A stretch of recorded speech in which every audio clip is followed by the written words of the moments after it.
সোমবার মানেই শিব মন্দির, আর শ্রাবণ সোমবার তো কথাই নেই। তো আজকে আমি বাবার মাথায় জল ঢেলে নিলাম। জয় শিব মহাদেব।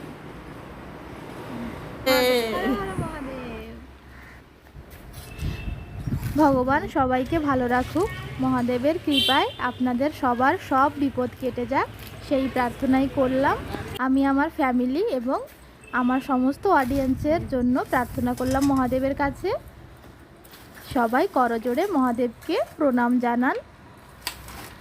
সবার ভালো হোক, শ্রাবণ মাস সবার ভালো কাটুক। সবাই মন্দিরে যান, পূজা অর্চনা করুন, সবার যত বিপত্তি আছে সব কিছু কেটে যাক। তো জয় শিব মহাদেব। আমার এই কথা শোনো, যদি না করো তোমাকে তো মাথায় বাড়ি